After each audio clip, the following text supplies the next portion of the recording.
Olá, estamos aqui com mais um podcast Conexão Mais Saúde e hoje tá bem friozinho já aqui em Guarapuava. Quem é de Guarapuava, região, sabe como Guarapuava é geladinho e a gente já começa a deixar a temperatura da água do chuveiro já reduzindo, né? Deixando super quente, porque fica um banho bem agradável, bem gostoso, mas quem é da área, até eu tô com uma dermatologista aqui, não curte muito quando a gente toma banho pelando, né?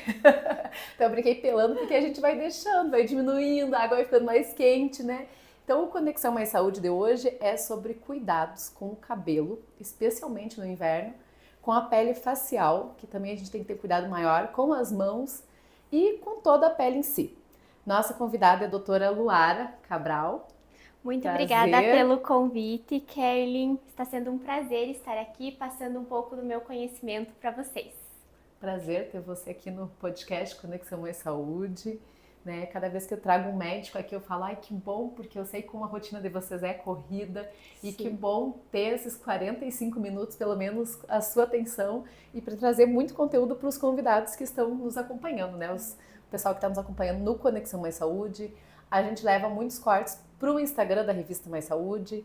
Quem nos acompanha também na TV Araucária, para nós aqui é essencial ter profissionais capacitados que estão sempre estudando, trazendo novidades para Guarapuava, a região, e também contando um pouquinho para quem está nos acompanhando como cuidar da pele, dos cabelos. Junho, julho, principalmente, que é a época mais fria aqui de Guarapuava, né? Sim. Eu falo que até eu vou diminuindo ali a temperatura do chuveiro, às vezes eu falo, meu Deus, e meu rosto da pele com essa água tão quente, como que fica, né? É bem isso, Kelly. Mas antes da gente conta um pouquinho da sua formação, doutora Lara, antes da gente trazer todos os conteúdos, todas as dicas, né? Você é de Guarapuava, não é de Guarapuava? Ou se formou longe daqui, voltou para cá? Então vamos lá. A trajetória médica, ela é realmente algo muito longo, são anos e anos de dedicação. Então eu sou aqui de Guarapuava, nasci, vivi até os meus 15, 16 anos. Quando eu decidi fazer medicina, então os meus pais decidiram que a melhor opção era eu já ir para Curitiba para fazer a parte de cursinho e o vestibular para medicina. Tive a grande alegria de ser aprovada em medicina, então foram 6 anos de medicina, eu me formei na Faculdade Evangélica Mackenzie do Paraná, em Curitiba. Após isso, na verdade, desde que eu entrei em medicina, eu já gostava de dermatologia, por inspiração de uma prima minha. Então você já entrou meio que decidida. Só que eu falei, não, vou estar com a mente aberta, vou passar por todas as especialidades e ver se realmente a dermatologia é o que me faz brilhar os olhos. E foi isso, realmente a dermatologia é a área que eu amo, sempre amei, disparado com as outras. Eu gostava um pouquinho da parte dos bebês, neonato, mas nada comparado com a dermatologia. Então eu decidi prestar a especialização de dermatologia, também que é algo mais concorrido até que um vestibular. E após o meu segundo ano de tentativas, eu consegui ser aprovada na Santa Casa de Curitiba, então eram 2 vagas, apenas 2 vagas e nossa, é muito pouco, mais de 100 candidatos, então é algo extremamente concorrido. E eu tive a grande alegria também, foi a minha segunda alegria, então, de entrar em dermatologia na Santa Casa. E o serviço da Santa Casa é algo extremamente complexo, então a gente faz toda a parte de doenças mais graves da dermatologia e, claro, toda a parte de procedimento, a parte cirúrgica de câncer de pele, lesões benignas e também a parte estética. Porém, eu gosto muito dessa parte da estética, eu quis me aperfeiçoar mais. Então eu acabei indo para São Paulo e eu fiz um fellow, que a gente chama, que seria um aperfeiçoamento mesmo na área de estética, em que eu fiquei 1 ano indo para São Paulo, além de toda a parte da dermatologia em Curitiba, para realmente ficar bem especialista. Mas você estava ainda cursando na Santa Casa, ainda estava lá e ia para São Paulo? Ia para São Paulo. No último ano de dermatologia da Santa Casa, eu resolvi fazer essa loucura aí e ir aos finais de semana para São Paulo. Então eu ficava nessa durante a semana na Santa Casa, final de semana ia para São Paulo. Mas valeu a pena e com certeza eu nunca tive dúvidas que eu voltaria para Guarapuava. Realmente é o local que eu me sinto acolhida, né? A minha casa, onde está a minha família. Então, nunca foi algo que me gerou dúvidas voltar para Guarapuava. Então, eu estou muito feliz e realizada de estar Então aqui. você só saiu para estudar, mas já saberia que depois que acabasse, Voltaria todas as pós, especializações, voltaria para Guarapuava. Voltaria para Guarapuava, com certeza. E falando então um pouquinho dos cuidados com os cabelos no inverno. Por que nossos cabelos modificam tanto, sofrem tanto nessa temperatura mais fria do ano? Então, assim, pela baixa umidade do ar durante o frio, a gente acaba tendo perda de muita água, não apenas na pele, mas também o nosso fio. Além disso, o principal fator desencadeante seria a água quente. Então, com isso, favorece muito o aumento de oleosidade e, com isso, proliferação de fungos. Então, gerando quadros como a gente chama de dermatite seborreica, que é a famosa caspa. E, além disso, as pessoas têm a tendência de usar gorro, chapéu. Isso abafa ali todo o couro cabeludo. Quer dizer que aquela touquinha que a gente vê muita gente usando no inverno acaba abafando. Abafando e desencadeia mais a proliferação de fungo, porque fungo gosta de ambiente úmido, quentinho, é isso que ele gosta de se proliferar. Então fica um ambiente super bom para ele. E isso aumenta muito ali esse quadro de caspa mesmo. Então a água quente realmente é um vilão para os cabelos. É um vilão. Tem muita gente que fala assim, nossa, meu cabelo no verão é bem mais sedoso, mais bonito. No inverno parece que ele fica mais ressecado, não tem a mesma vida de que quando é o verão, né? Então, realmente a água quente é prejudicial. Se deixar muito quente para lavar o cabelo no inverno é prejudicial. Prejudicial. E ainda tem um outro fator que eu sempre falo aqui no consultório para os pacientes. As pessoas têm a tendência de lavar menos o cabelo no frio. A preguicinha. A preguiça. Ai, tá muito frio, banho nesse frio, não vou lavar o cabelo de jeito nenhum. Aí acumula resíduo ali na nossa base do couro cabeludo, que é o folículo, e isso também prejudica muito a saúde dos fios. Pode até gerar um quadro de quebra de fios de tanto acúmulo de resíduo, junto com ali a oleosidade. Então, lavar os cabelos com uma constância é algo que impacta na saúde dos cabelos. E tem eu sei que tem gente que tem cabelo normal, outros têm cabelo mais para seco, outros com a raiz mais oleosa, mas tem uma quantidade que você indica para lavar durante a semana, 3 vezes, 2 vezes, que seria o mínimo ideal nesse período de inverno?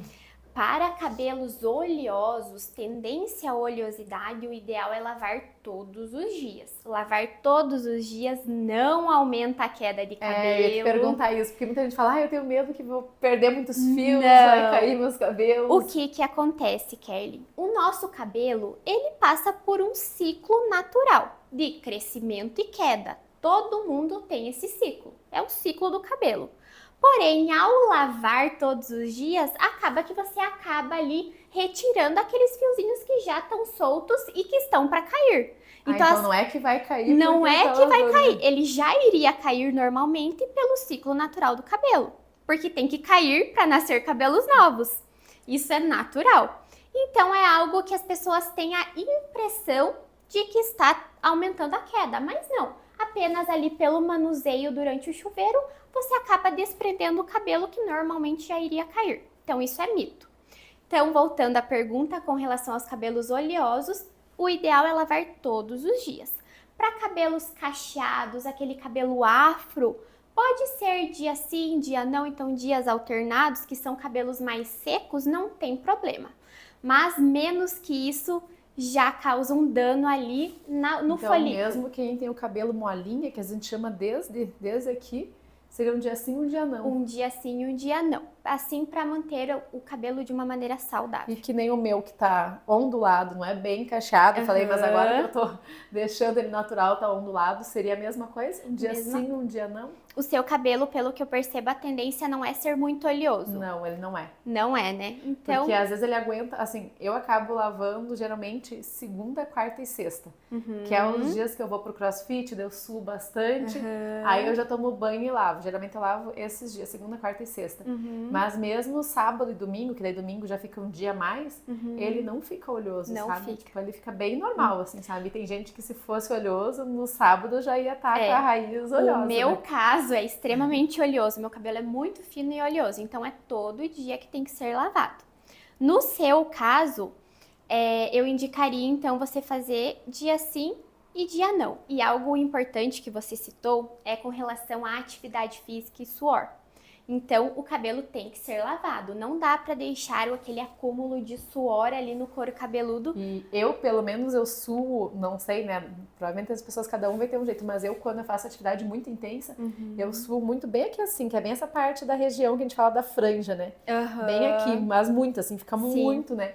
Aí eu penso, não tem como eu ir trabalhar, tipo, com o cabelo mega suado, né? Porque ele fica bem na parte daqui superior, Realmente né? é prejudicial.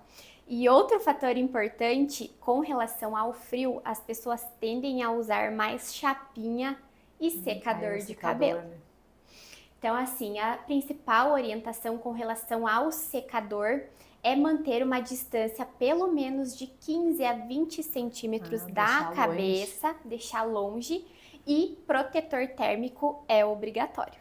Até a próxima pergunta é aqui, máscaras, leave-in e óleos, o que realmente ajuda?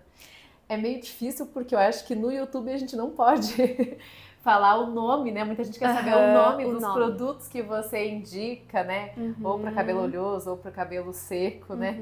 Só que provavelmente se a gente falar, né, vai parecer uma propaganda, né? Assim, no meu Instagram eu costumo orientar as pessoas, assim, nada que não vá prejudicar, né, a saúde, enfim, eu costumo dar orientações de marcas. Eu coloco muitas dicas, realmente com ciência e verdade todos os dias no meu Instagram, então não deixem de me seguir. Já aproveita aí, já seguem lá, né? Porque aqui a gente não consegue falar o nome dos produtos, das máscaras, dos leave, né? Mas lá no teu já vai ter essas dicas, Vai ter. Assim, Kelly, o nosso cabelo, a parte do fio, da haste, é cabelo morto. Aqui não é cabelo vivo. Então, assim, tudo que a gente coloca, por exemplo, hidratação de salão, olhinho de silicone, é como se fosse passar uma tinta na parede. Então, a gente... É bom. Ai, mas eu não vou hidratar, não vou fazer nada.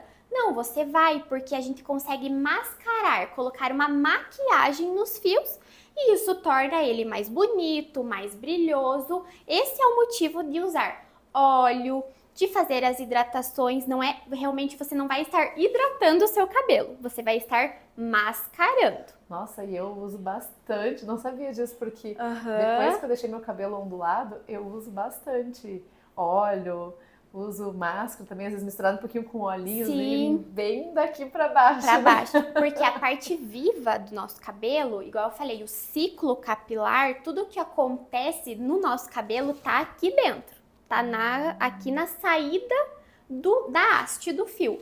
Agora aqui já é cutícula que não tá viva, então é cabelo morto. Então, assim, as máscaras de hidratação eu oriento fazer uma vez na semana durante o frio. Por quê? Por essa tendência da baixa umidade, de ressecar associado à água quente, isso acaba ressecando mais essa haste e as cutículas que é formado o nosso cabelo acaba se arrepiando e ficando feia. Então, usar máscara, usar óleo de silicone, você vai mascarar, você vai passar uma maquiagem. Por isso que as hidratações de salão, elas são temporárias. Porque você vai lavar o seu cabelo, vai sair. Porque é lá por fora. Mas se a hidratação não for aqui, se não fizer com ozônio, que tem alguns salões que fazem com ozônio, daí pega mais aqui, né? Então, se não for aqui, onde é que tá crescendo o folículo do cabelo, quer dizer que o restante meio que só tá mascarando. Mascarando, o que é muito bom, porque isso deixa o cabelo bonito, mas é algo temporário, né? Então, você vai passar hidratação, mas com o lavar, com o passar do tempo, você vai tirar. Como se fosse tirar uma tinta de uma parede. Se for fazer em casa, então, a máscara pode fazer uma vez por semana. Tu pode usar bom ali, vamos dizer, por exemplo, no sábado eu tenho mais tempo. Então, vou lavar meu cabelo, vou deixar máscara. Vou deixar com uma Pode. touquinha ali, uns 30 minutos ali, né? Deixando a Isso. máscara agir, depois enxagoa bem, né? Isso você vai estar deixando esse seu cabelo mais bonito. Então, isso melhora o aspecto, melhora a textura do cabelo. Mas, igual eu falei, tudo temporário. Você não está tratando o seu fio, você está mascarando. Então, uma coisa importante de não esquecer são os protetores térmicos. Então, os protetores térmicos, eles têm que estar indicado no rótulo que eles protegem temperatura de 230 a 250 graus. Os protetores têm essa orientação no Tem essa rótulo. orientação? Tem essa orientação no rótulo. Por que usar um protetor solar numa haste, então, que é morta? É o mesmo pensamento. Para que você deixe a cutícula, que é as camadinhas que são formadas a haste, que elas fiquem lá bonitinhas, lisinhas. Esse é o objetivo. Porque se você começar a agredir com aquecimento, com tintura, com coisas agressivas, acaba que essa cutícula toda se arrepia e daí traz aquele cabelo opaco, aquele cabelo com ponta dupla. Esse é o objetivo de passar todas as máscaras, hidratações, leave-in, óleo. É basicamente isso. E aproveitando, né, que a gente tá falando aí de cabelos, o frizz do cabelo, tem alguma coisa que ele ajuda a diminuir o frizz do cabelo? Quando é o cabelo ondulado, assim, tem algum produto que ele deixa mais, tipo, mais assentadinho, que nem a gente fala, com menos frizz? Sim, hidratação. E eu gosto muito de indicar os óleos de silicone, porque realmente você consegue assentar ali o fio e deixar ele lisinho. Ai, que bom. Então, aí, cabelo, você vai te fazer mais uma pergunta, mas aqui já foi tudo, né? Foi tudo. Vamos pro bloco, que a gente até deixou meio separadinho aqui em blocos. Agora vamos para a parte da pele, do rosto e do corpo. Comecei já o podcast falando da questão de tomar banho na água muito quente, né? E pro rosto, é prejudicial também se a gente tá tomando banho naquela água bem quente e já lava o rosto ali no começo do banho ou no final com a mesma água que tá lavando o corpo? É o mesmo pensamento. Por causa da baixa umidade do ar, a gente acaba perdendo muita água para a pele e, além disso, a água quente acaba levando embora toda aquela barreira lipídica de proteção da nossa pele. Então, é o mesmo pensamento. Isso leva extremamente a uma desidratação e piora do aspecto da pele. Mesmo pensamento do cabelo também. E o rosto, ele é mais sensível do que o corpo, né? Sim. Então eu acho que até pior ainda. Claro, pro corpo também não é bom, pra pele de todo o corpo também não é bom a água muito quente, né? Mas eu acho que o rosto, eu tenho a impressão assim de que eu, que sou clarinha, às vezes se eu tomar banho na água muito quente, lavar meu rosto ali, ele já sai bem vermelho, assim, né? Na bochecha, assim, né? Então o rosto tende a ser mais sensível do que o restante do corpo, da pele do corpo, Exatamente. Né? O que acontece? A nossa pele, ela é formada de camadinhas, como se fosse tijolinhos um em cima do outro. Só que os tijolinhos da nossa pele do rosto, eles são bem mais fininhos que do corpo. Então pensa, é uma pele extremamente fina, com muita vascularização e ainda o vento gelado, tudo do meio externo vai diretamente na região do rosto.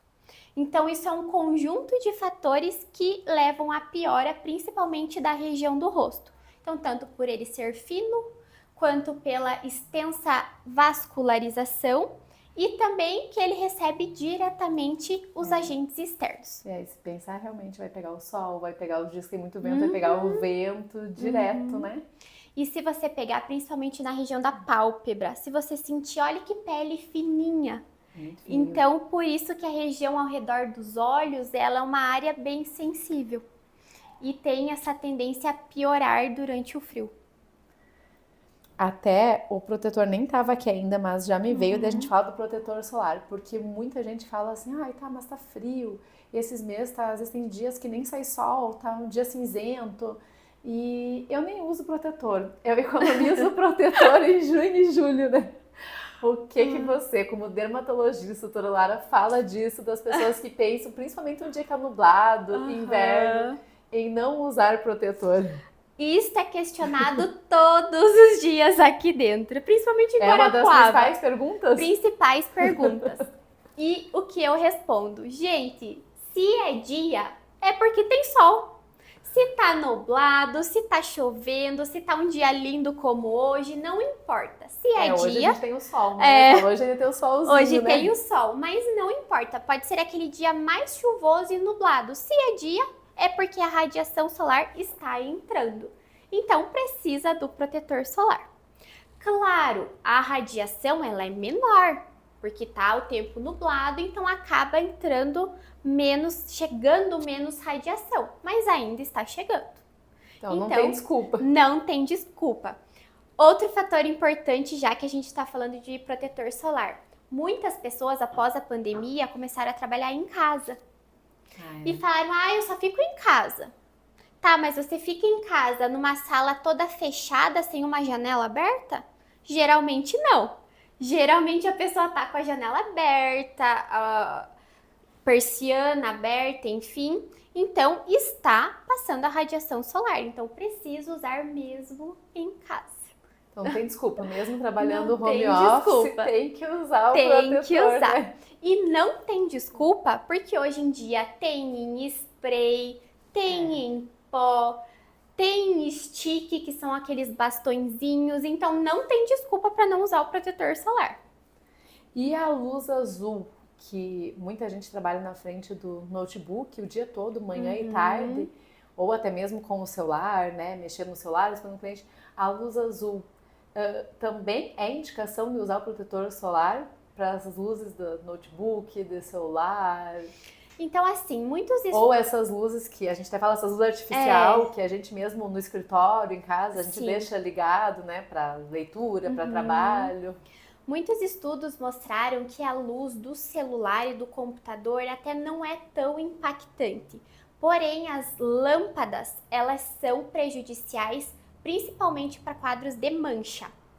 Então, para surgimento de manchas. Então, quem tem melasma, quem tem uma tendência a manchar a pele, aquelas manchas escuras, castanhas, precisa usar o protetor solar. Só que esse protetor solar, ele precisa ter pigmento. Então tem que então ser... não pode ser só o protetor branquinho, aquele que geralmente passa. Precisa da cor. Ou também os chamados protetores solares físicos ou minerais. Também eles têm essa proteção. Eu tenho melasma e eu descobri faz acho que 2 anos isso que tem que ter cor. Porque até então eu sempre tenho preguiça de passar o protetor normal em cima, né? Ou já comprar com o protetor, né? Daí faz uns 2 anos que eu descobri que além do protetor, que eu passava o protetor normal, ou eu passasse uma base em cima, né? Com um pouco de cor, ou eu já comprava o protetor com cor, porque eu não sabia disso. Eu passava o protetor, aí passava um lápis no olho, o rímel, mas não passava a base, né? E eu tenho melasma, daí pra mim até quando eu fiquei, eu falei, nossa, eu nunca usei protetor com cor. Sempre usei de manhã, às vezes meio-dia, quando dá tempo já retoco o protetor, mas nunca tinha me ligado de comprar o protetor com cor, justamente por eu ter melasma. Kelly, pro seu caso, que é melasma, não tem jeito. É protetor solar com cor 100% das vezes. Era um descuido meu, né? Faz parte do tratamento do melasma. O tratamento primordial é o uso do protetor solar com cor. E hoje em dia tem em muitas texturas. Tem o mais efeito base de cobertura alta, tem o mais levinho. Então tem para todos os gostos, não tem desculpa. E agora que a gente tocou na questão do melasma, quem tem melasma é indicado fazer algum tipo de peeling no inverno ou não? Com certeza. Que é uma dúvida que eu tenho também, né? Principalmente eu que tenho melasma, né? Eu fico pensando, será que eu posso fazer? Ou será que é pior descamar a pele por ter melasma? As pacientes de melasma, eu falo, chegou o frio, chegou o inverno, é a hora que a gente tem que potencializar e entrar com todas as armas contra o melasma. Porque nesse período nós podemos abrir mão de ácidos clareadores mais potentes, o que no verão não pode. E além disso entram os procedimentos. Peeling, tanto peeling químico, como também eu gosto de fazer um procedimento que se chama MMP com Drug Delivery. Vou te traduzir tudo isso. Mas você traduz agora. Então é uma máquina que tem na pontinha umas microagulhinhas em que vai perfurando e junto vai colocando o medicamento clareador direto na pele. Ah, então ela vai perfurando e já vai entrando o medicamento junto. Junto, o medicamento clareador junto. Isso potencializa muito o tratamento. O resultado é muito bom. E assim, muitas pessoas falam, ai meu Deus, mas vai doer. A gente faz tudo com anestesia. Então fica tranquilo que é um procedimento praticamente indolor. E além de a gente colocar esses medicamentos clareadores e melhorar essa questão das manchas, acaba também estimulando ali uma nova vascularização, estímulo de colágeno, porque a gente gera essas microperfurações, então melhora ali o aspecto da pele globalmente.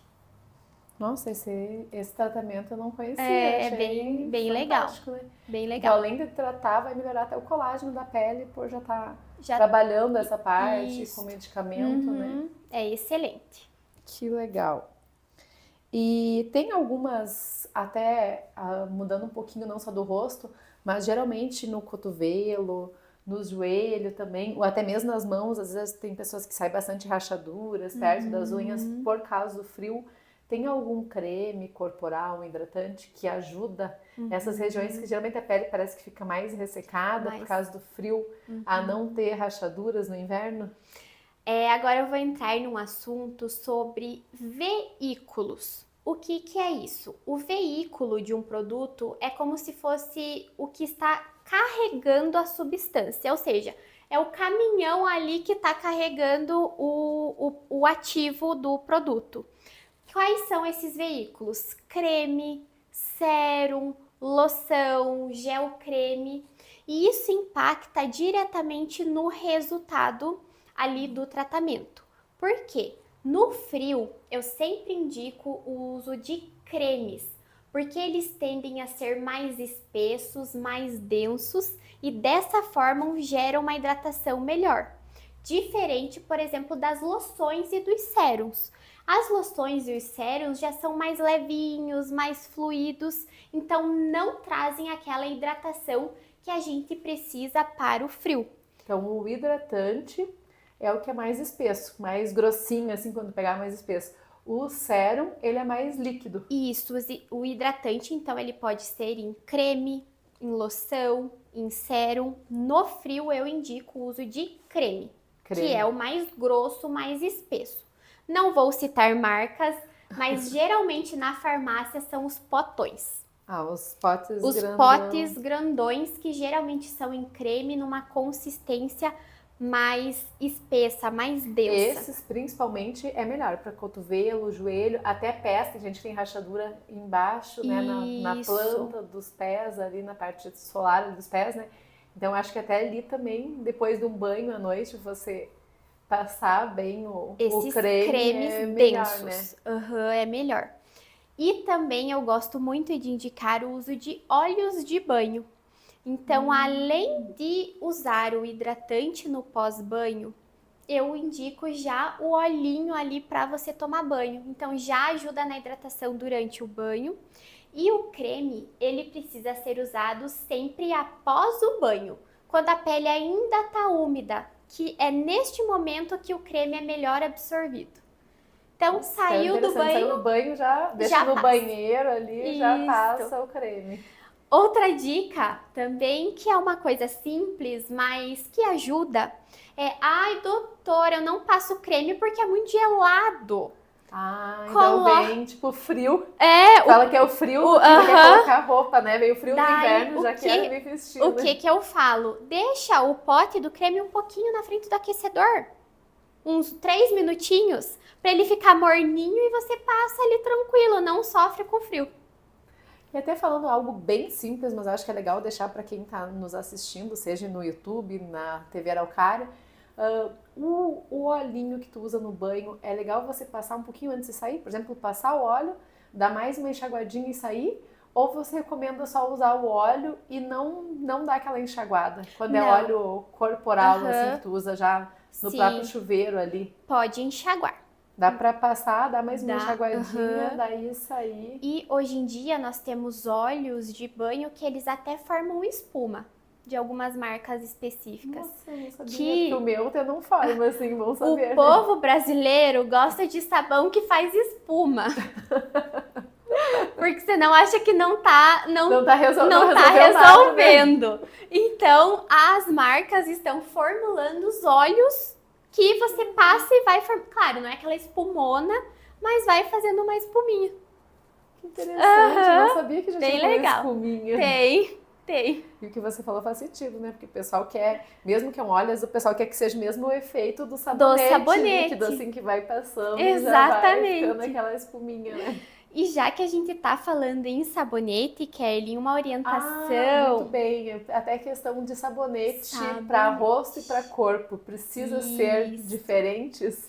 Então, assim, como a gente tá falando direcionado para frio e piora de ressecamento de pele, a minha indicação é sempre os sabonetes que se chamam Sindets. Esses sabonetes, eles mantêm o pH neutro da pele. Então, são os sabonetes mais suaves e que realmente não vão alterar nada ali da barreira da pele. Existem diversas marcas de sabonetes Sindets, hoje disponíveis, de vários preços também, e é o mais indicado, tanto para o bebezinho, então geralmente os produtos do bebê a gente indica nesse tipo Sindet. Então, para o adulto também durante o frio é uma boa indicação. E o melhor ainda é se for líquido e não em barra. Não em barra. Não em barra. Na forma líquida é melhor ainda. pH neutro. pH neutro, que é o que a gente chama de Sindet. Nossa, interessante. Muito bacana. E falando dos lábios agora, que também é uma coisa que muita gente reclama que tem resseca, rachaduras nos lábios, né, nesse período de frio. O que você indica para não ter rachadura nos lábios? Então, assim, os lábios, eles realmente sofrem muito no frio pelo mesmo fator que eu falei da pálpebra. É extremamente fininho, delicado, então o lábio é uma área sensível, com tendência a gerar fissura, descamação, e isto é potencializado, a piora, pelo ato de lambedura. Então, a saliva, aquela pessoa que fica passando a língua ali nos lábios, acaba piorando o ressecamento. Então, a primeira orientação é tentar se cuidar com relação a isso, evitar ficar passando a língua nos lábios. E a outra coisa é o uso de muito hidratante. Dos mais espessos também possível. A vaselina, não é uma marca, é uma substância, vaselina eu sempre indico.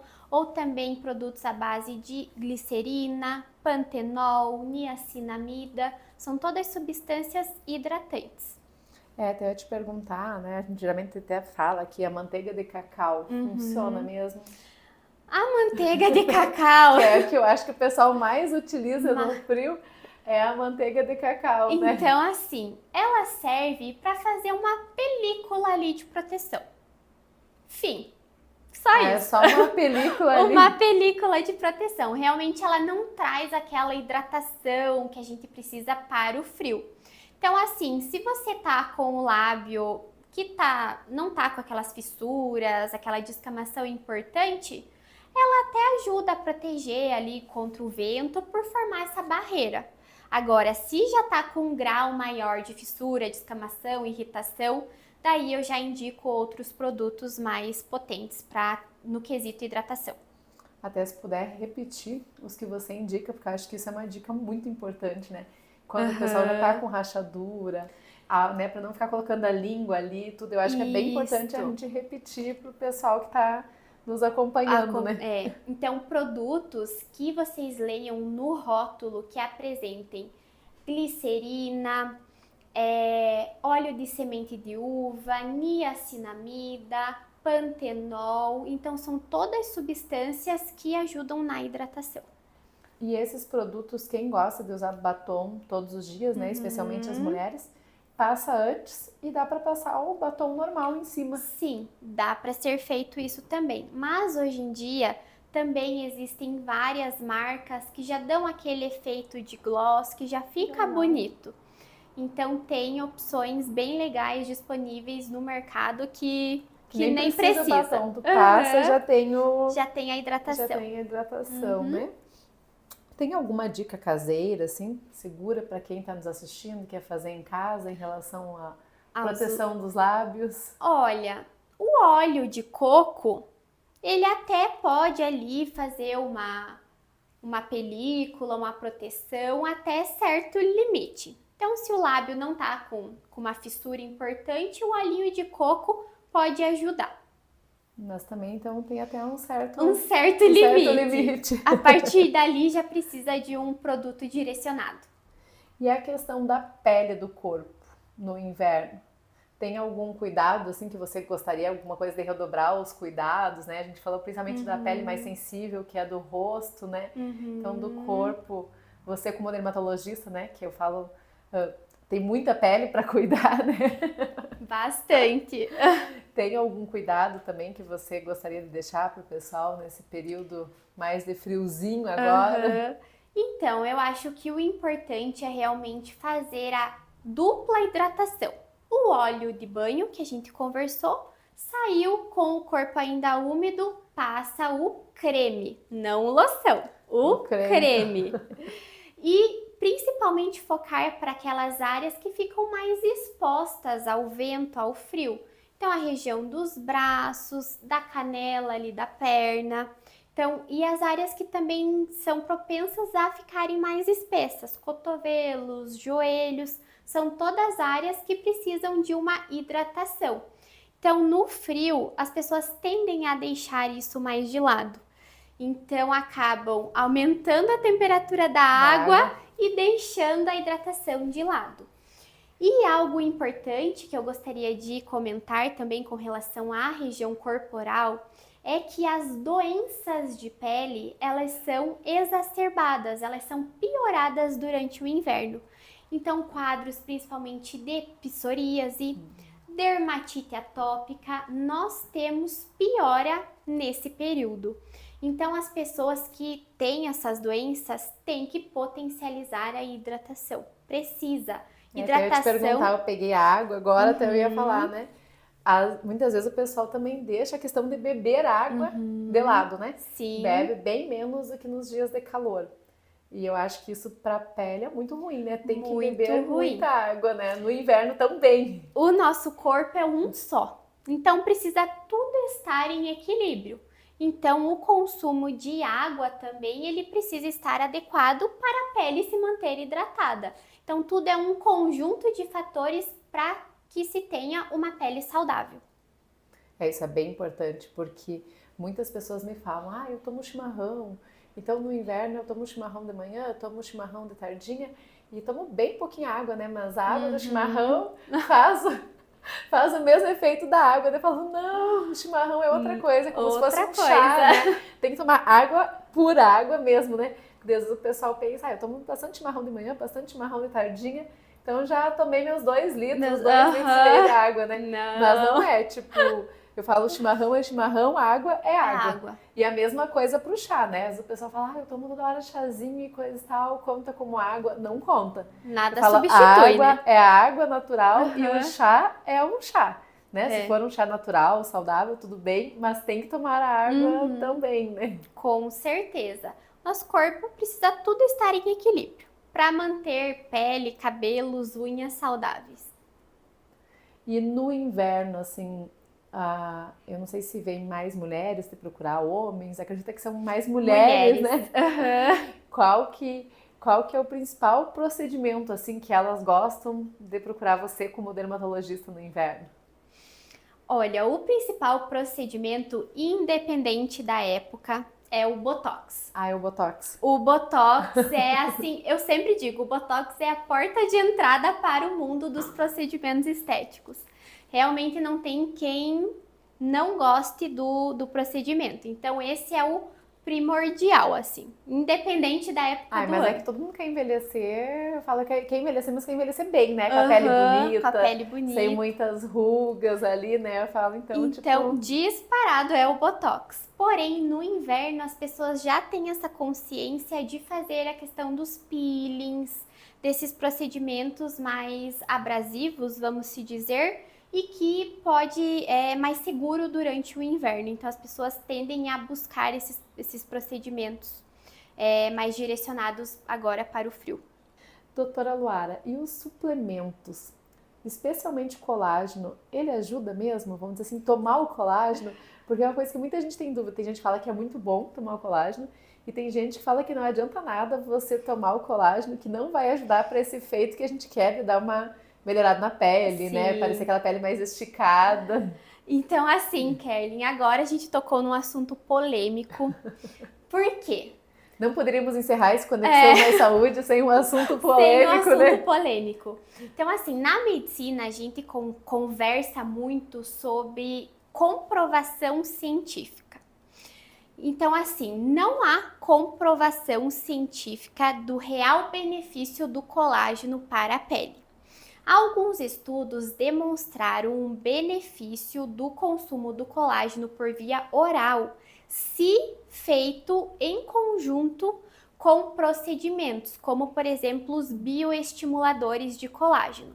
Então não só tomar o colágeno, tem que fazer em conjunto com os procedimentos. Com os procedimentos. Então, em conjunto dos procedimentos, o colágeno ele tem o benefício de potencializar o procedimento.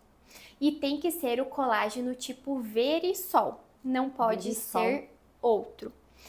Entrando nesse assunto de suplementação, também algo que é muito comentado é a questão das gominhas, dos multivitamínicos. Então, assim, essas gominhas e multivitamínicos que estão lá nas prateleiras das farmácias, eles têm uma quantidade muito pequena de cada substância. A gente conversa ali sobre microgramas. Nossa. Então, assim, se você tem uma deficiência de alguma vitamina, por exemplo, da vitamina D, consumir essas cápsulas realmente não vai fazer a reposição que você precisa. Então, eu sempre digo para as minhas pacientes, essas gominhas, esses multivitamínicos, eles servem apenas para você eliminar pela urina. Então, eu falo, então é dinheiro jogado fora. Dinheiro jogado fora, uma urina jogada ali super cara. Então, eu não indico, por esse motivo. Então, por exemplo, quem tem baixa de vitamina D ou vitamina C, tem que tomar outro, não só essas gominhas, mas teria que ser algo que você manda e manipular na farmácia, ou que esteja de comprovação, até realmente comprado. De um laboratório. Isso, existe hoje que você pode ir lá na farmácia e comprar, só que daí é numa dosagem mais correta. Alta, então. Isso, uma forma mais correta. É bom saber, porque eu até fiquei pensando, os meus pequenos, esses tempinhos eu comprei para eles na farmácia mesmo, aquelas gominhas que eles amam, porque tem um gostinho muito bom, que é de vitamina C. Que é em forma até de um gominho de laranjinha, assim, sabe? Comprei 2 vezes, agora você falou, eu falei, nossa, não deve ter feito, né? Só joguei dinheiro fora, não deve ter feito efeito nenhum que eu queria. Bem provável não. C, né? Porque eles gostam, é docinho, gostinho bom, né? Mas para essa função de aumentar a vitamina C, provavelmente não fez efeito nenhum. Provavelmente não. A gente tem que repor de outra maneira daí. Gente, bom saber, né? E realmente a gente vai finalizar com um assunto bem polêmico aqui, né? Mas é uma coisa interessante porque muita gente acaba comprando essas gominhas ou essas cápsulas que estão ali mais fácil, mas que nem você falou, pro organismo não vai estar fazendo, porque é micro, né? Então não vai estar fazendo efeito nenhum. Né? E tem aqueles, direcionado para cabelo, direcionado para unha.